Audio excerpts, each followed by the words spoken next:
Hello student, स्वागत है एक बार फिर से आपके अपने YouTube channel unique maths study में। आज के इस वीडियो में हम एक्सरसाइज 4.4 के सभी क्वेश्चन को सॉल्व करने वाले हैं। तो देखते हैं, कह रहा है कि निम्नलिखित सारणिकों के अवयवों के उपसारिक एवं सहखंड लिखिए। तो क्वेश्चन नंबर फर्स्ट और 2 में कह रहा है जितने भी एलिमेंट हैं, सारणिक के जितने भी एलिमेंट हैं उन सभी के उपसारिक एवं सहखंड आपको क्या करना है, ज्ञात करना है। तो पहले में भी आपके दो क्वेश्चन है और दूसरे में भी आपके दो क्वेश्चन है। तो सबसे पहले का पहला क्वेश्चन ले लिया गया है। यहाँ पे पहला है 2-403, एक सारणिक दिया हुआ है। तो सबसे पहले इसका उपसारणिक निकालेंगे और उसके बाद से निकालेंगे सहखंड। तो यहाँ पे उपसारणिक होता क्या है, M11। तो ये क्या होता है, ये होता है A11 का उपसारणिक। क्या बोलते हैं, M11 जो होता है वो A11 का, क्योंकि हम जानते हैं बेसिकली आपको बताया गया है कि MIJ जो होता है AIJ का उपसारणिक होता है। MIJ क्या होता है, AIJ का उपसारणिक होता है। तो ये लिखने का तरीका होता है, ठीक है, अच्छे से समझ लेंगे। तो M11 मतलब A11 का उपसारणिक। तो A11 पहली पंक्ति और पहले स्तंभ का पहला एलिमेंट है, तो ये 2 है। तो आपको पता है कि ये 2 × 2 का है। जिसका आपको उपसारणिक निकालना होता है उसके स्तंभ को और उसके पंक्ति को छोड़ देते हैं। ये जब स्तंभ और पंक्ति छोड़ेंगे तो कितना आ जाएगा, 3 आ जाएगा। इसी प्रकार से जब आपको M12 की बात होगी तो ये क्या होगा, A12 का उपसारणिक। तो क्या होगा, ये आपका -4 का उपसारणिक, तो ये आपका स्तंभ पंक्ति, तो ये कितना आ जाएगा, 0 आ जाएगा। फिर क्या निकालेंगे, क्योंकि सभी अवयवों का कहा है तो इसके बाद से क्या बचा, M21, यानी A21 का उपसारणिक क्या होगा आपका, ये 21 यही है ना, ये आपका स्तंभ छोड़ दिए कॉलम, यानी रो और कॉलम छोड़ दिए तो आपका क्या आ जाएगा, -4 आ जाएगा। फिर इसी प्रकार से M22, तो ये बोलेंगे A22 का उपसारणिक, तो ये हो जाएगा 3। तो 3 का उपसारणिक और आपका उपसारणिक निकालना है, तो ये स्तंभ और ये पंक्ति छोड़ देंगे तो क्या आ जाएगा, 2। तो ये आपके मतलब पहले क्वेश्चन का सबका उपसारणिक निकल गया। अब क्या निकालेंगे, अब निकालेंगे सहखंड। तो बिकॉज हम जानते हैं एक फार्मूला, किसी भी एलिमेंट के सहखंड को हम AIJ से रिप्रेजेंट करते हैं और इसका फार्मूला होता है -1 to the power I + J और M11, मतलब यहाँ पे I और क्या होता है J, MIJ, ठीक है। तो आपको क्या निकालना है, पहले निकाल लेते हैं A, और ये क्या निकालेंगे, 11। A11 का मतलब -1 टू दी पावर I की वैल्यू भी 1 है और J की वैल्यू भी 1 है, और यहाँ पे क्या होगा, M11। तो -1 टू दी पावर 2, 1 1 2, तो A तो 1 ही होगा और M11 की वैल्यू भी क्या है, 3 है, तो ये आ जाएगा 3, ठीक है। और फिर क्या निकालेंगे,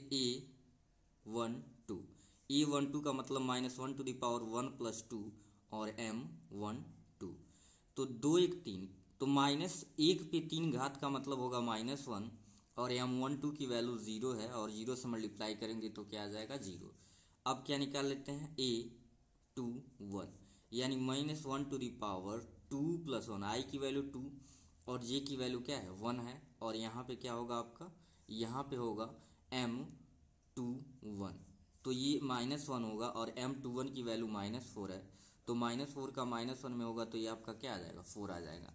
लास्ट एलिमेंट बचा है A22, यानी कि अवयव A22 का सहखंड। तो ये आपका हो जाएगा -1 टू दी पावर 2 + 2 और M22। आई होप आपको अब आसानी से समझ आ गया होगा।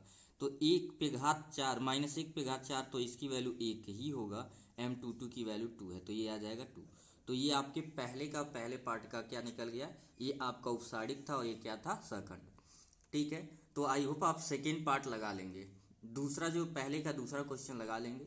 मैं आपको क्वेश्चन नंबर सेकेंड का दूसरा पार्ट बता रहा हूँ, इसी के तरीके से आपको पहला लगाना होगा, ठीक है। इसमें चूंकि 0 ज़्यादा है तो कैलकुलेट करना इजी है, इसमें डिजिट है तो एज कम्पेयर टू इसको, इसलिए मैं बता रहा हूँ, ठीक है। तो चलते हैं क्वेश्चन नंबर दूसरे के दूसरे पार्ट पे। क्वेश्चन नंबर दूसरे का जो दूसरा है, कह रहा है कि 13005.4 -1 2 एक डिटर्मिनेंट है। तो इसमें सभी अवयवों के, यानी 9 अवयव आपके होंगे, इन सभी 9 अवयव के उपसारणिक और सहखंड निकालना है। तो तो एज यूजुअल आप जानते हैं उपसारिक होता है एम आई जे, मतलब ए आई जे का ये क्या होता है, ए आई जे का उपसारिक होता है एम आई जे। ठीक है, तो एक मैं यहाँ पे सिर्फ लिख देता हूँ ऐसे इस तरीके से एम वन वन, तो ये क्या हो जाएगा ए वन वन का, ए वन वन का उपसारिक, उपसारिक। तो ध्यान देंगे आप जिसका उपसारिक निकाल रहे होते हैं उसके रो को और उसके कॉलम को, तो ये आप देखिए ए वन वन ये है, इस रो को छोड़ देंगे इस कॉलम, तो 5 - 1 1 2, ये 2 × 2 का एक डिटर्मिनेंट यानी कि सारिक बन जाएगा, और इसे हम क्या करेंगे सॉल्व करके उपसारिक निकालेंगे। 1 का उपसारिक निकालना था तो ये स्तंभ और ये पंक्ति छोड़े, 5 1 - 1 2। ठीक है, 5 2 आपका क्या हो जाएगा 10 हो जाएगा, और बीच में माइनस होता है लेकिन ये माइनस माइनस माइनस क्या हो जाएगा +1, तो 10 और 1 क्या हो जाएगा 11। ठीक है, अब डायरेक्ट मैं इसे लिख दूंगा M12 यानी कि A12 का उपसारिक। तो देखिए ये 0 है तो ये आपका कॉलम छूट गया और ये रो छूट गया, तो 3 - 1 0 2। एकदम आराम से क्वेश्चन को सॉल्व करते हैं, जल्दबाजी में क्वेश्चन आपका रॉन्ग हो सकता है। तो इस एलिमेंट का रो कॉलम छोड़ दिए, ए रो छोड़ दिए, 3 - 1 0 2। अब क्या होगा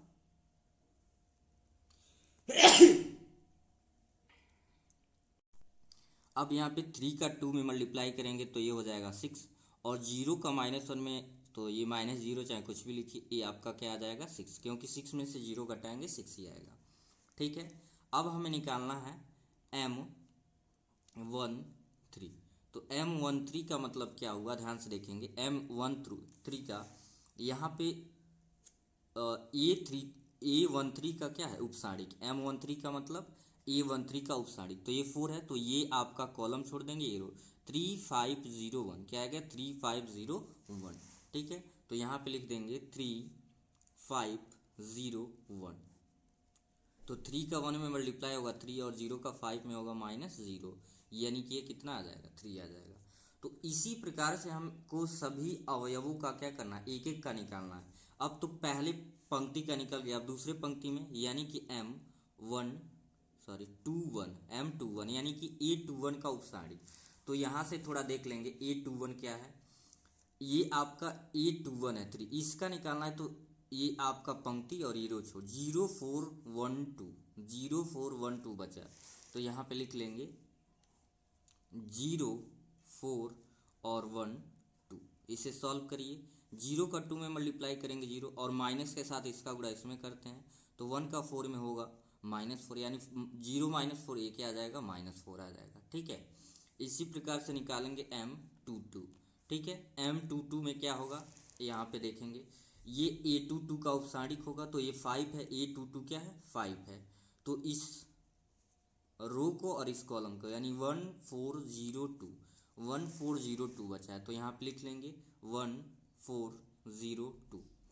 अब सॉल्व करेंगे, 1 का 2 में 2 और 0 का 4 में होगा, तो ये हो जाएगा 0, यानी कि 2 आ जाएगा।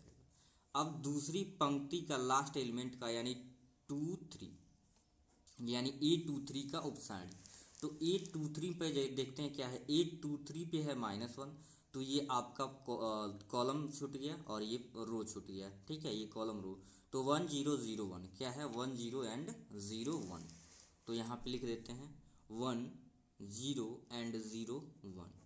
तो 1 का 1 में मल्टीप्लाई होगा तो आपका क्या हो जाएगा 1, और 0 का 0 में 0, यानी कि ये कितना आ गया 1 आ गया। ठीक है, अब इसी प्रकार से सेम इसी मेथड से हमें क्या क्या निकाल लेना है, हमें निकाल लेना है M31, क्या निकालना है M31। तो M31 को थोड़ा सा देख लेते हैं क्या क्या है। M31 का मतलब 0 है, M31 का मतलब 0 मतलब A31 का उपसारिक, तो ये आपका पंक्ति और ये स्तंभ छूट गया, 0 4 5 -1 0 4 5 -1, तो यहाँ पे लिख देंगे 0 4 और फिर 5 -1, तो मल्टीप्लाई करेंगे 0 का -1 में 0 होगा, और माइनस के साथ इनका गुणा इसमें करते हैं, तो 5 4 जा 20, ये आ जाएगा आपका -20। ठीक है, ऐसे ही हम निकाल लें अगर M32, मैं डायरेक्ट अब सॉल्व करता हूँ, ध्यान से देखेंगे, डायरेक्ट भी आप सॉल्व कर सकते हैं। M32 यानी A32 का उपसारिक, ये रो छोड़ देंगे और ये कॉलम छोड़ देंगे, यानी 1 4 0 -1, 1 का 1 में मल्टीप्लाई करेंगे -1 और 3 4 जा माइनस का 12, 1 का 1 में किए -1 और 3 4 जा -12, तो 12 और 1 क्या हो जाएगा -13। तो डायरेक्ट इसे हम क्या लिख सकते हैं, माइनस का 13 और फिर क्या है M32 हो गया, M31 M33 यानी A33 का उपसारी।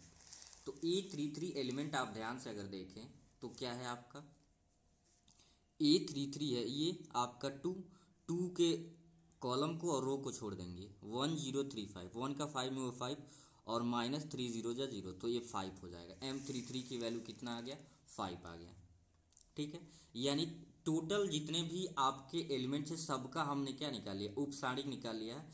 अब हम निकालेंगे इन सभी अवयवों का सखंड। तो चलते हैं अगले पेज पे।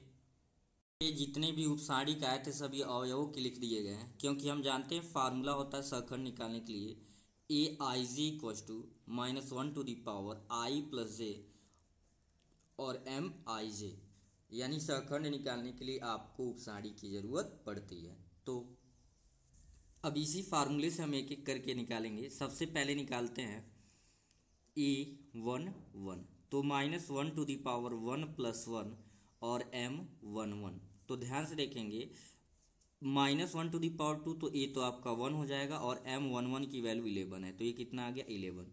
फिर M12 तो -1⁻1 + 2, I की वैल्यू 1, J की वैल्यू 2 और M12। तो -1⁻3 होगा तो -1 आएगा इंटू M12 की वैल्यू जो है आपका 6 है, M12 की वैल्यू क्या है 6 है, तो ये -6 हो गया। E और क्या निकालना है 13, तो -1⁻1 और प्लस का क्या हो जाएगा 3M13। तो 3 1 4, जब भी पावर अगर किसी नेगेटिव नंबर पे इवन यानी सम है तो 3 1 4 सम है, यानी कि ये प्लस में आएगा 1 इंटू M13 की वैल्यू 3 है, तो ये कितना आ जाएगा 3 आ जाएगा। तो हमको अब नहीं लग रहा है कि आपको इस तरह से उपसारिक और सखंड में कोई भी दिक्कत हो। तो ये तीनों का निकल गया। अब क्या निकालेंगे A21 का मतलब I की वैल्यू 2 और J की वैल्यू 1 और M क्या हो जाएगा 21। तो जब ये ऑड है मतलब विषम है पावर, तो माइनस आ जाएगा 1 ये, और M21 की वैल्यू 4 है, तो ये क्या आ जाएगा -4। तो इस तरीके से आप ये सब ना करके डायरेक्ट निकाल सकते हैं। जैसे मान लीजिए आपसे अब कहा जाए A22 निकालिए, तो A22 यानी कि ये क्या है आपका सम है, तो ये तो 1 हो जाएगा और M22 की वैल्यू डायरेक्ट 2 रख देंगे, ये कितना आ जाएगा 2 आ जाएगा। ठीक है, जैसे आप इनडायरेक्टली भी अगर समझे तो -1⁻2 + 2 और M क्या लिख रहे थे 2 2, तो 2 2 4 यानी इसकी वैल्यू 1 हो गया, M22 की वैल्यू 2 यानी 2 ही आया। ठीक है, तो इस तरीके से आप आसानी से क्या कर सकते हैं A23, अब 3 2 5 है यानी -1I² + 3 और M क्या लिखेंगे 2 3 लिखेंगे। तो अगर -1 पे पावर 5 है तो -1 आएगा और 2 3 की वैल्यू क्या है 1, तो 1 का 1 में मल्टीप्लाई किए तो -1 आ जाएगा। ठीक है, अब इसी प्रकार से A31 की वैल्यू क्या है 3 1 4 है, यानी कि ये सेम वही हो जाएगा M31 यानी -20 है। ठीक है, अगर हम बात करें किसकी बात करें A31 के बाद 3 2 5, यानी कि जो भी M32 होगा वो निगेटिव होगा, तो M32 -13 है, तो ये क्या हो जाएगा प्लस का 13। A33 तो 3 3 6, यानी कि जो M33 की वैल्यू होगा वही सेम हो जाएगा, तो M33 की वैल्यू ऊपर कितना आया था 5 आया था। तो आई होप आपको उपसारिक और सखंड अब तो कोई भी कन्फ्यूजन नहीं होगा। तो चलिए दो जो क्वेश्चन बचे हैं उन क्वेश्चन को देखते हैं।